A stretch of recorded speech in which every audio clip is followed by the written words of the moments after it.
ಮಂಡ್ಯ ಜಿಲ್ಲಾ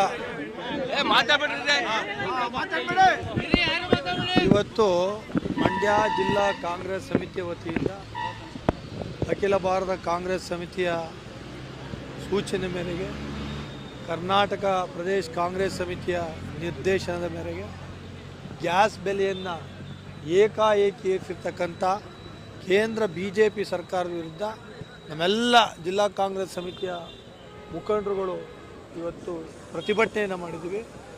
ತನ್ಮೂಲಕ ಕೇಂದ್ರ BJP ಸರ್ಕಾರ ಚುನಾವಣೆ ಬಂದಾಗ ರೇಟ್ ಇರಿಸ್ತಕ್ಕಂಥದ್ದು, ಚುನಾವಣೆ ಮುಗಿದ ಮೇಲೆ ರೇಟ್ ಏರಿಸ್ತಕ್ಕಂಥದ್ದನ್ನು ಮಾಡೋದ್ರ ಮೂಲಕ ಬಡವ ಹೊಟ್ಟೆ ಮೇಲೆ ಹೊಡಿತಾ ಇದೆ.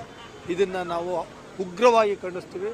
ಆದಷ್ಟು ಬೇಗ ಈ ಗ್ಯಾಸ್ ಸಿಲಿಂಡರ್ನ ಬೆಲೆಯನ್ನು ಇಳಿಸಬೇಕು ಅಂತಕ್ಕಂಥ ಆಗ್ರಹವನ್ನು ಇವತ್ತು ಮಂಡ್ಯ ಜಿಲ್ಲಾ ಕಾಂಗ್ರೆಸ್ ವತಿಯಿಂದ ನಮ್ಮೆಲ್ಲ ಮುಖಂಡರ ಪರವಾಗಿ ಕೇಂದ್ರ BJP ಸರ್ಕಾರವನ್ನು ಆಗ್ರಹಿಸ್ತಾ ಇದ್ದೀವಿ.